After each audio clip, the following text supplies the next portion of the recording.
All right, thank you for staying with Daybreak. I want to take you to Tana River, where there's a lot of flooding there. The last time we checked, did a spot check, there were more than 700 households and more than 5,000 people displaced by the flooding in that area. This is happening at a time when there's COVID-19, also as a pandemic, but Tana River is yet to record any case there, but they are on high alert.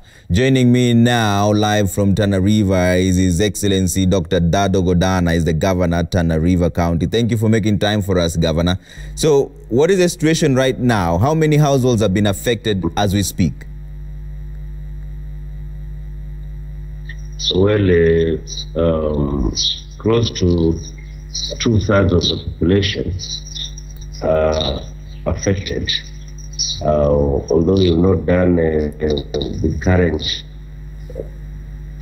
to establish exactly actual numbers, but it is estimated that around 2/3 of the population is affected. Okay, so that's about how many households? Around 700? Yes, or? So how many households? That's around is around 700 households. Okay. So currently around 700 households. Yeah. Okay, so Governor, as we speak currently, there are people who are moving from Mororo slums, which has been inundated, to Madogo Center, which has also been affected by floods. What safeguard measures are you putting in place during this movement? Because there is a potential of disease outbreak with that mass movement, right? Exactly. Even in the event of any infection of COVID-19, then it will escalate the spread of the disease very, very fast. Ombija, this is a historical situation that normally affects all the people across the county, not just in Mororo and Madogo, but all through from the north, in Balambala to Kipini. In the area of Balambala, we have already a complete sublocation, which is cut off. It's called Pamba sublocation. Pamba sublocation is totally cut off from either side. In fact, today we are rushing there to see the extent of the situation. Immediately we are through with you, we will be able to fly to Pamba sublocation. Yesterday we went to Majero, where we have the Masalani Bridge, and the situation is so scary. And then we went also looking at other displacement areas to the road to Garissa, the highway, where we have the cut-off points, about 9 of them, in 3 different places. One at a place called Bilbil, where we have 4 cut-off points, and one which is a bit connected with 5 cut-off points. And I want to explain a little bit about the flooding situation, because most people don't understand. One we need to look at from 2 contexts, and one is about the floods that arise from the overflow of River Tana. Yeah. And the second one is floods that arise from what along seasonal rivers. So these 2 phenomenon originate from 2 different places. So for the river, they originate from Mount Kenya. But for the seasonal rivers, which are many, there are about 5 major seasonal rivers. These ones emanate from the Yatta Plateau. Yeah. Some of them as far as Kilimambogo Hill, near Thika. Yeah. And Kapundo.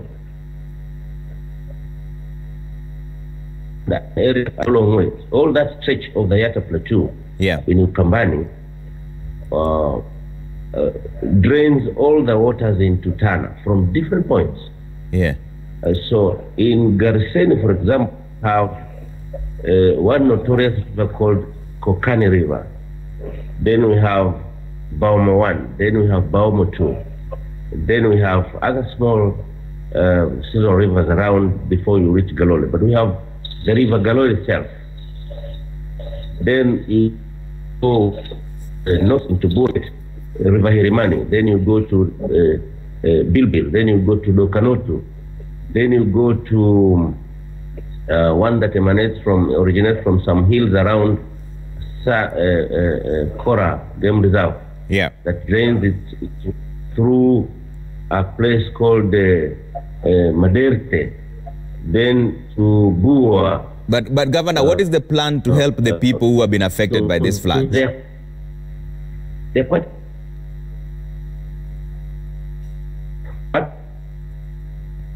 What are you saying?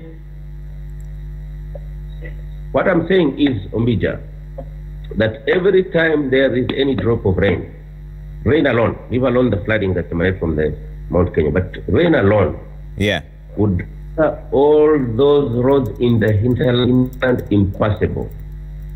And because of volumes, then we experience those cut-off points along the main highway, the road that connects Mombasa, Malindi, through Hola to Garissa, and then serving Wajir and Mandera, all those parts.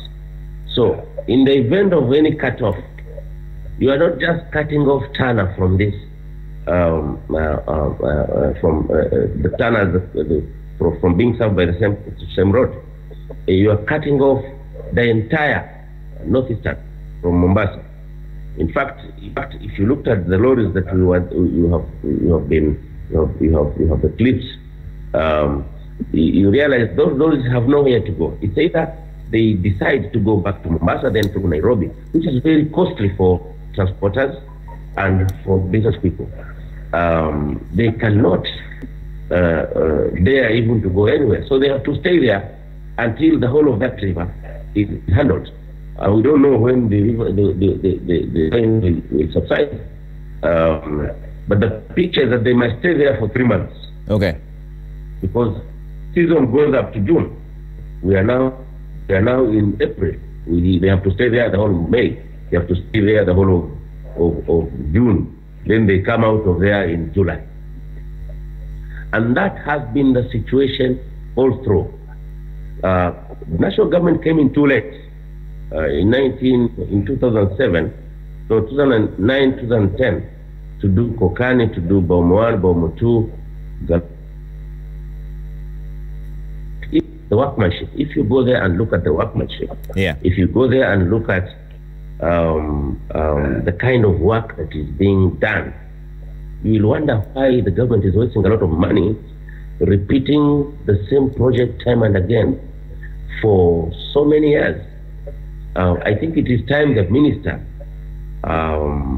takes a leadership role to come and actually say the kind of that it has always been done there. Because I think he is being cheated that things are happening and yet things are not happening on the ground.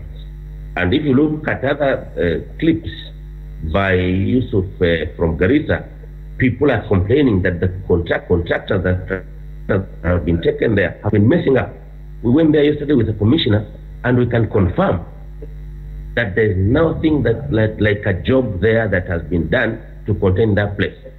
It is a seasonal river and they are putting culverts that probably would contain waters from a stream, from a normal small channel. Probably they don't understand that during heavy rain, those streams, they look at them as small, translate to rivers. But you can intervene as the governor, Dr. Dhadho. So this road is a national highway road. It was handed over a long time ago. I intervened from the time I was MP, and that's why we had Baumo 1, Baumo 2, the Kokani, the Galole, and the Hirimani done. But that part was initially done long ago. It was done to tarmac. Yeah. But I think the workmanship, the type of culverts that were put there, are so small that cannot be able to allow the water to pass. What is required there is not the kind of canvas that these engineers are telling the minister that is happening. And again, the contractors are quacks. Okay. I was told that one of the contractors to the Bilbil Bridge is a certain young man that is related to a member of parliament. And the other one is also a lady that is related to another member of parliament from Northeastern. And they have been there for the last 3 years doing the same thing. So you're saying there's some level of corruption and nepotism in the whole Garissa road construction. Is that what you're saying, Governor? That's why I cannot protect anyone there, because I've been here, and there were those kind of things before along this road, where now the national government changed and built box culverts. But what is happening there is dirty. It's very dirty. But not just that, but along the hinterlands, most of the people are already cut off. People in Waldena now cannot move from Waldena to Hola. They cannot find their way here. Waldena, Daba, Rimani, not Rimani, but Titila, all of them cannot find their way here. People from Asa, people from Kone cannot find their way to that sense. But have you reported this to the EACC, for example, Governor? Really, I don't want to ask to go there, but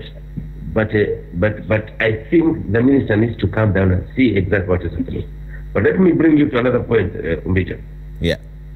We went to the Masalani Bridge, and I want to tell the minister again, if the minister does not take a leadership role, so as to avoid the normal bureaucracies in government, and ensure in the next 4 days the Masalani Bridge issue is not handled, then he should be prepared to build a new bridge, a completely new bridge.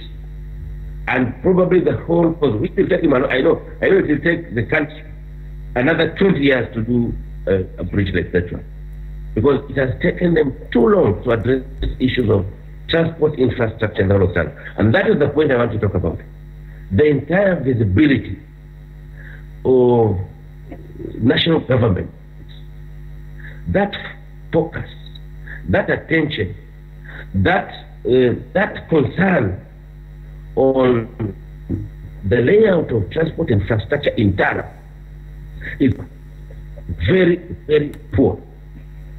As we talk about these few places that we're talking about, I want you to imagine a Omija, that a whole county isolated to the extent that if they have to go to their own county from Nairobi, they have to pass through Mwingi all the way to the Garissa, then they come into their headquarters. If they want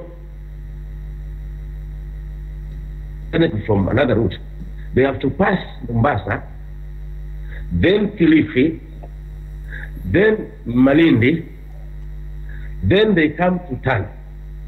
Previously, when they come to Tana, they end up in Garsen or Tarasa. Then the other route goes to Lamu.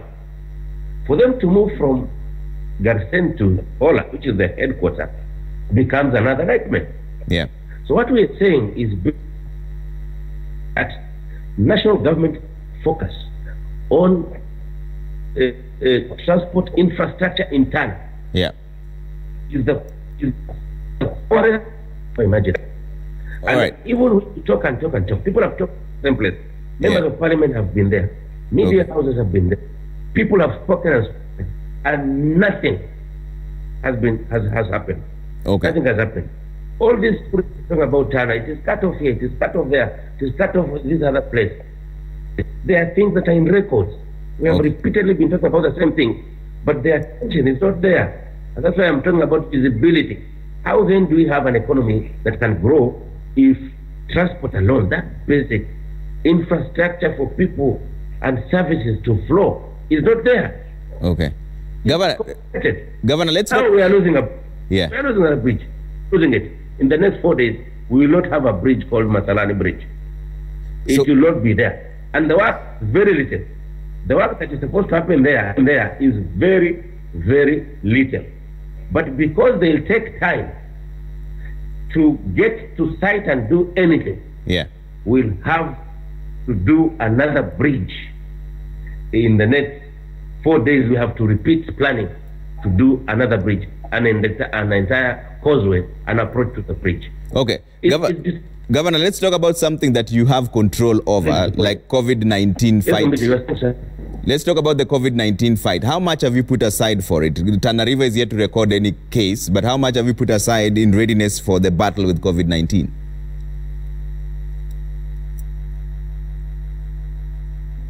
We have the control of escalation of COVID-19 in the county. One, you have to understand that Tana was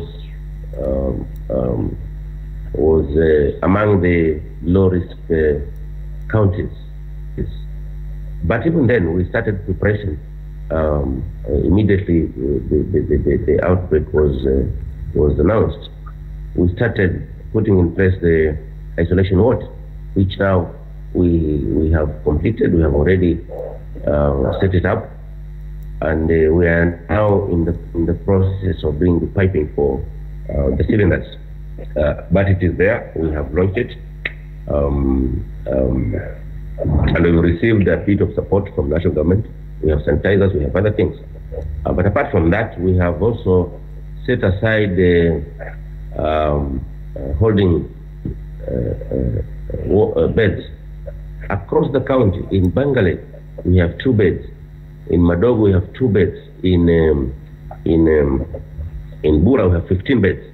In Garsen, we have 4 beds. In Ngao, we have 7 beds. In Kipini, we have 8 beds. In the KMTC here, we have 12 beds. But that we can be able to escalate with a lot of ease. Okay. And that covers the whole county, literally. Any other case that is able to be able to take them to these holding places. We have also set aside quarantine places. And Governor, quarantine places in Kipini. Kipini Secondary is one. Karasa Secondary is another. Karasa High School is another. That is in the Delta. We have 3 secondary schools like that. Here in the Tana River sub-county, we have the Tana Model High School. We have Hola Secondary School. We have Mau Secondary School. And the KMTC. So we have 4 quarantine centers as we speak. And those 4, Governor, those 4 quarantine centers, do they have enough facilities? Because you were quoted as saying that people who will be quarantined have to come with their own beddings and their own food.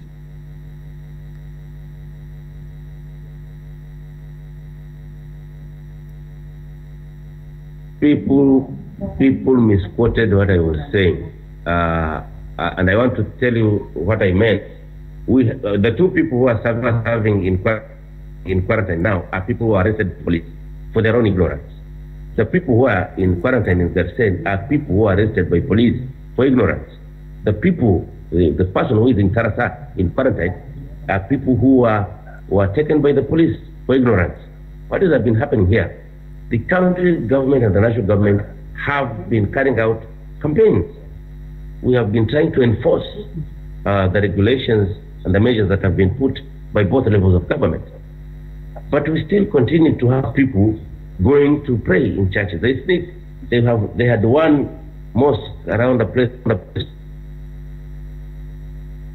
to go and pray there. We had others who were going to another mosque at a place called Kalkacha, and they were going to pray there. We had weddings, 2 of them that went on.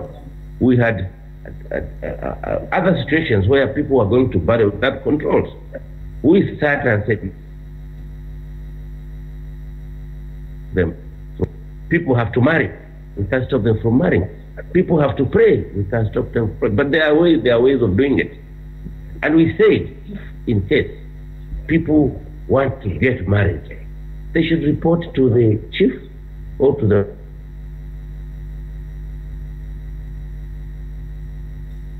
the Council of Elders, which we have emphasized that they come together.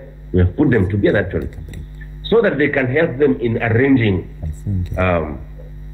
the way it should be done to avoid violating the social distance. We have told them, in case you have to bury, yes, we can stop it, but let us be involved so that we can help in managing the stage. But that has been happening. That's why I say, if somebody is arrested by the police out of his own ignorance, really, Ombija, you want me then to go and carry food for him? You want me to take mattresses, to go and buy mattresses for somebody who is blatantly ignored measures on COVID-19, which is a threat to the whole world? That's what you want me to do. That's why I say, if somebody is caught by the police defying the measures that we've put in place, he should carry his own bed, his own food, and go to quarantine. If the baby Harusi and the keep people in the function, in the wedding, if they are caught without having involved us to help them in handling this, if we go and find them doing their own things in a very unorderly way, the best is to take both of them, Man Harusi and Bibi Harusi, to quarantine, and we take them to some bush somewhere, so that quarantine becomes part of the honeymoon. That's what I say. Okay. So I didn't mean that the normal other situation, any other case, yeah, that is coming in the way, in an unfortunate way. Yeah. Then we carry mattresses and. All right. I think created because of some propagandists here in Tana who just take the name of the government, some all right, into bad image. Thank you, Governor. That is clarified now. Nairobi picked. That's Dr. Dhadho Godhana. Yes. Thank you so much for making time for us. We're having a bit of network challenges from where you are, but it's an absolute pleasure speaking to you. Dr. Dhadho Godhana is the governor, Tana River County. Asante for making time for us. We're taking a quick break here on Daybreak. When you come back, I'll read a few of your feedback here, and then with Zinzi Kibiku, we'll be back at the top of the hour with the latest. All right? See you then.